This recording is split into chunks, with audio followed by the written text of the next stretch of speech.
Assalamualaikum warahmatullahi wabarakatuh. Perkenalkan, nama saya Farhan Haryadi. Saya akan menjelaskan tentang proyek produk kedua saya tentang database Aquila.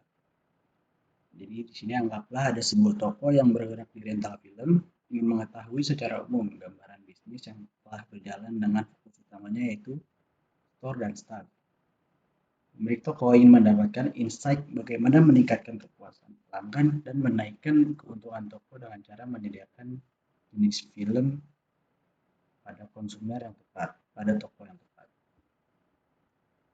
Di sini saya mengambil data dari database Aquila yang memiliki 15 tabel, reaktor, address, dan sebagainya.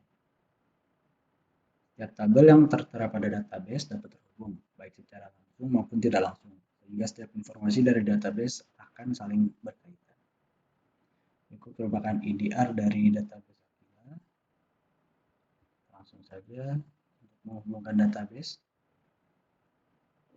Ini merupakan langkah awal untuk melakukan proses analisis data. Pertama adalah membuat koneksi ke database, di mana seperti yang sudah dijelaskan sebelumnya, database yang akan digunakan adalah database Aquila. Dengan melakukan koneksi ini, kita dapat mengakses seluruh tabel yang ada pada database. Kita menggunakan MySQL Connector. Selain melakukan koneksi ke database, hal lain yang perlu dilakukan pada bagian awal ini adalah membuat sebuah fungsi untuk menuliskan query yang kemudian akan disimpan dalam bentuk data frame.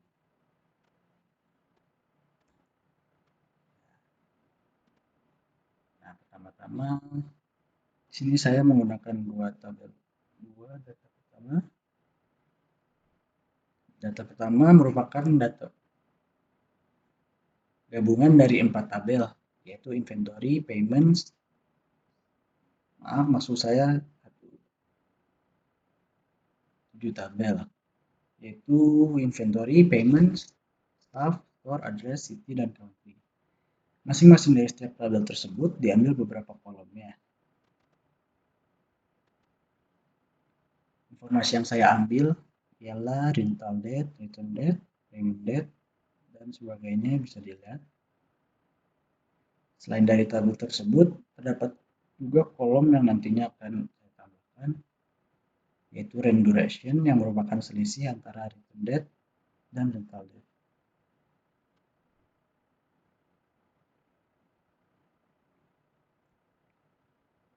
Nah, ini dia tabel pertama.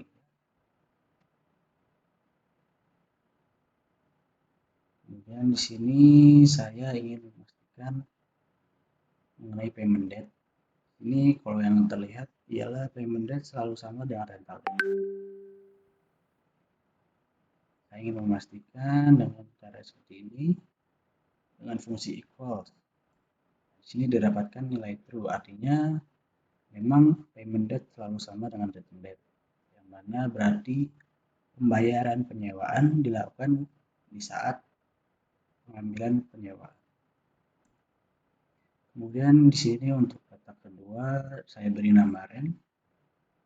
Saya menggunakan CTI di sini untuk mengetahui nilai total penyewaan dari sebuah film dan total berapa kali film tersebut disewakan. Ya, data sudah terambil. Kemudian masuk ke data manipulation. Sebelum analisis lebih lanjut, hal yang harus dilakukan adalah mengutuk informasi serta anomali pada data. Jika memang terdapat hal-hal yang dianggap kotor, maka yang perlu dilakukan adalah melakukan penanganan pada bagian tersebut. Pada bagian ini, data akan dibersihkan sehingga output yang diharapkan adalah terdapat sebuah dataset yang bersih dan dapat dianalisis lebih lanjut. Pertama-tama kita melihat info dari tabel 1. Di sini kemudian info dari data rent. Nah, di sini kita dapat melihat bahwa dalam data tabel 1 terdapat 16.044 baris dan dengan kolom sebanyak 13. Setiap kolom yang memiliki tipe data yang berbeda-beda, ada objek, integer, dan float. Kemudian terdapat juga missing value yang harus ditanggulangi. Di sini kita bisa lihat dari yang lain, kolom yang lain terdapat 16.044 baris, namun pada return date hanya terdapat 15.861 baris.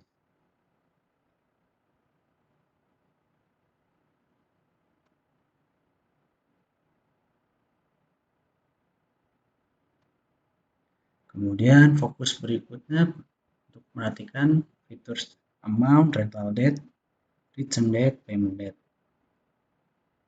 Yang pertama, pada tipe data amount. Fitur ini harusnya memiliki tipe data numerik. Namun dalam tadi kita lihat tipe datanya di sini adalah objek. Artinya kita harus berubah data tersebut menjadi tipe data numerik.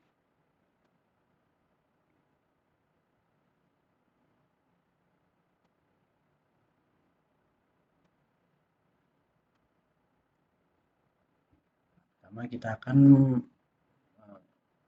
melihat missing value dari tabel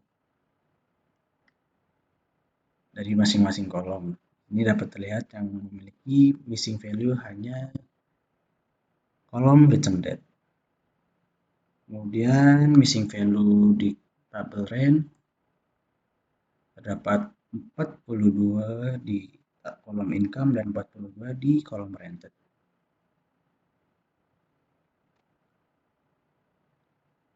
Terus apakah yang harus kita lakukan untuk menangani missing value tersebut?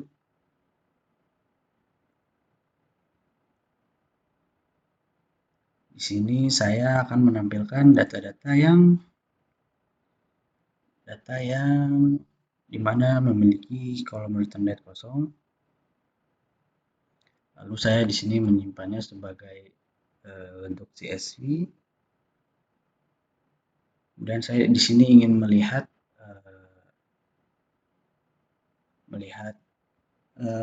data rental, yang mana nantinya saya akan membandingkan data tersebut karena kekurangan saya dalam membuat fungsi di Python. Jadi saya berencana untuk melihat manual apakah return date yang kosong ini merupakan kesalahan input atau memang filmnya belum dikembalikan atau datanya belum diupdate. Di sini saya sudah mengambil datanya.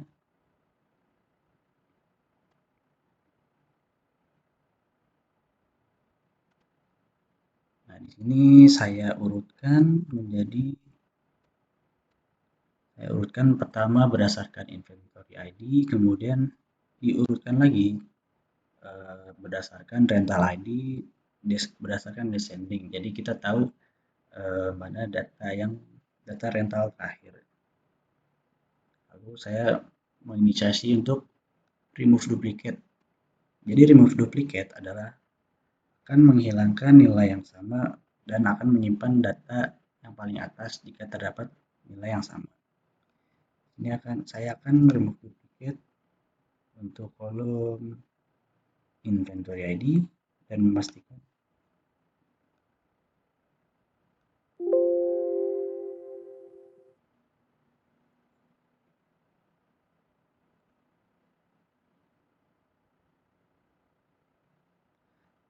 saya akan memfilter inventory yang memiliki return date kosong. Nah, itu baru saya remove duplicate. Ini berdasarkan inventory ID. Jadi kita dapat melihat apakah penyewaan yang terakhir saja yang belum dikembalikan. Ini dapat kita lihat return data kosong, berarti dapat disimpulkan berarti memang data yang film yang return date kosong berarti memang belum dikembalikan. Nah, setelah diteliti keduanya kekosongan data pada return date menandakan bahwa barang tersebut belum dikembalikan. Jadi saya memutuskan untuk tidak melakukan penghapusan dan berubah menjadi karakter lain. Kemudian untuk tabel rent terdapat dua kolom yang memiliki